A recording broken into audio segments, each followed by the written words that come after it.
Giacomo Casanova a écrit dans ses mémoires que l'on double son existence lorsque l'on a le talent de multiplier ses plaisirs, de quelque nature qu'ils soient.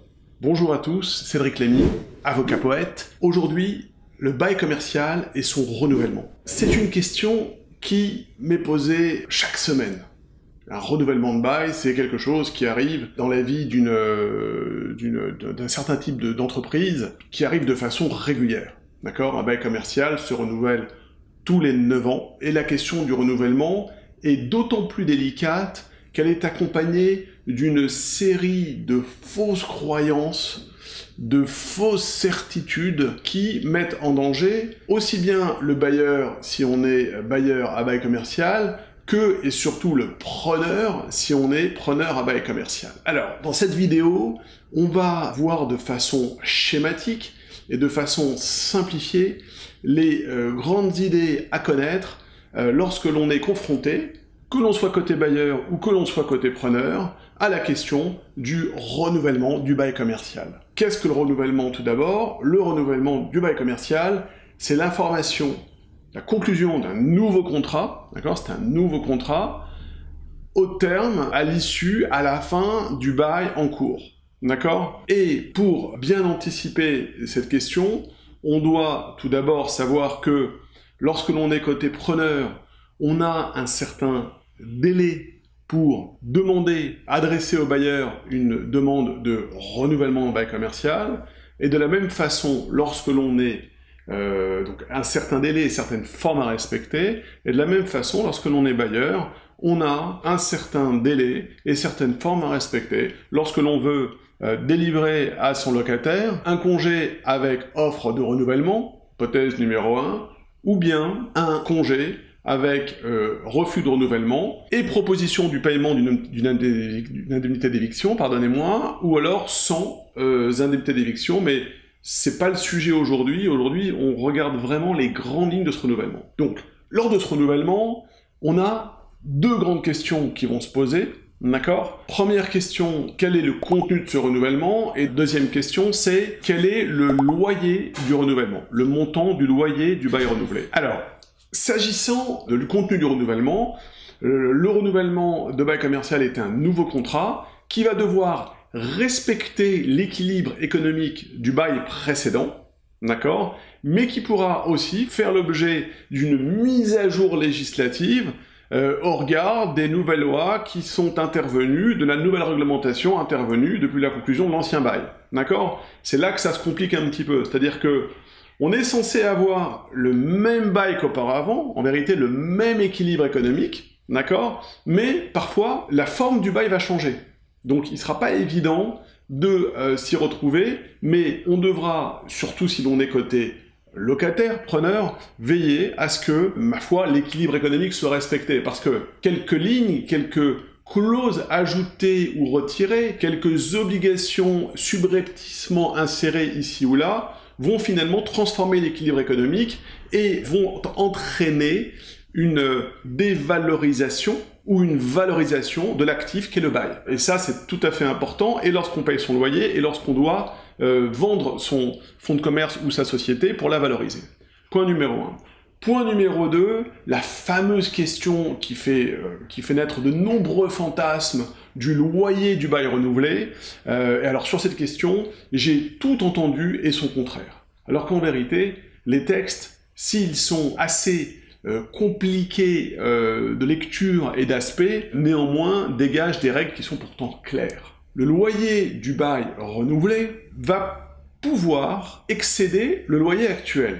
D'accord? C'est pas un droit que d'avoir son loyer qui va rester le même toute la durée des prochains baux successifs. Donc, pour comprendre cette logique, il faut comprendre que le principe en baux commerciaux, c'est la valeur locative, c'est-à-dire ce que pratique le marché. L'exception que beaucoup prennent pour le principe, c'est le plafonnement, c'est-à-dire que lorsque on arrive à la fin du bail commercial, le locataire, le preneur, bénéficie d'un droit au plafonnement C'est-à-dire que, c'est quoi le plafonnement? Le loyer ne pourra pas être fixé à une valeur qui sera augmentée au-delà des simples indices. D'accord? Donc ce sont en général, sauf en cas de grande croissance économique comme on a pu le connaître dans les années 2000 à 2010, l'indice du coût de la construction ou l'indice des loyers commerciaux sont des loyers assez modérés, ce sont des indices assez modérés, donc assez cool en termes d'augmentation. Mais on a aussi le retour au principe, c'est-à-dire l'exception à l'exception, c'est-à-dire on revient à la valeur locative, et là, ça veut dire quoi? Qu'on soit bailleur ou locataire, ça veut dire augmentation de loyer, ça veut dire surtout déplafonnement. C'est-à-dire que concrètement, si vous avez un bail que vous avez signé dans des conditions favorables, on va donner un exemple, 3 000 € de loyer mensuel, d'accord? Pour une boutique qui aujourd'hui en vaut plutôt 5. Ok? Vous avez un loyer favorable, d'accord? Soit parce que vous avez très bien négocié lors de la signature, soit parce que vous avez repris quand vous avez acheté la société, quand vous avez acheté les fonds de commerce. J'ai un client comme ça qui a repris toute une chaîne de restaurants et dans le package, il y avait des baux très anciens. Avec des bailleurs plutôt cool en termes de gestion, et du coup on était avec des loyers totalement décorrélés du marché. Parfois on avait des loyers qui équivalaient au tiers de la valeur locative. D'accord? Quand on a ce signal-là, attention, il y a un risque de tentative pour le bailleur d'aller vers un déplafonnement, et si vous êtes bailleur, il y a une opportunité pour vous d'aller vers un déplafonnement. Maintenant, ne déplafonne pas qui veut et comme on veut, d'accord? Le code de commerce prévoit des conditions strictes, des causes en fait limitativement énumérées qui permettent le déplafonnement. Là encore, dans cette vidéo aujourd'hui, l'idée c'est de vous faire comprendre les grands principes pour que vous soyez instruits de part et d'autre lorsque se présente la question d'un bail qui arrive à son échéance, d'accord? Donc je ne vais pas rentrer dans tous les détails, m'arrêter simplement à la cause qui est connue de tous, qui est celle qui est dont on parle le plus, c'est la modification des facteurs locaux de commercialité, sous cette expression ésotérique, barbare presque, oserais-je. Alors, sous cette expression, ça veut dire simplement que l'environnement commercial, pendant la période du bail qui vient de s'écouler, d'accord, a été sacrément modifié. D'accord? Je vous donne deux exemples que j'ai connus récemment dans des expertises judiciaires au cabinet. D'accord? Exemple numéro 1, une grande surface commerciale, un mall, un canyon, appelez ça comme vous voudrez, a ouvert ses portes dans le quartier, d'accord? Pendant la période du bail écoulé, et là, il n'y a pas photo, c'est dans la mesure où ce centre commercial comporte des locomotives, donc des magasins en fait qui vont attirer beaucoup de chalandises. On va considérer que la commercialité de votre local qui est à côté a sacrément augmenté et que c'est une cause qui permet aux bailleurs et qui vous permet, vous bailleurs, d'appliquer la valeur locative, donc un retour à la valeur locative. La valeur locative, c'est les prix du marché. D'accord? Pas si évident que ça à déterminer, même si chacun a sa petite idée, donc on passe souvent par une expertise. On fait appel à un expert amiable ou un expert judiciaire pour la déterminer avec exactitude. Et donc ça, c'est l'exemple numéro 1. L'exemple numéro 2 que j'ai vu également récemment dans une expertise, très simplement, c'est l'édification, la création d'une station de métro qui a ouvert ses portes dans ce que l'expert a considéré comme étant la zone de chalandise du commerce, c'est-à-dire qu'on a considéré que le commerce en profitait. D'accord? Et de là, ça a permis de revenir, d'écarter la règle du plafonnement, enfin l'exception du plafonnement, si vous m'avez suivi, et de revenir au principe de la fixation de la valeur locative. D'accord? Alors, last but not least, ça c'est l'étape numéro 1, parce que la messe n'est pas dite, pour autant. Parce qu'une fois qu'on a dit qu'on pouvait revenir à la valeur locative, reste à la fixer.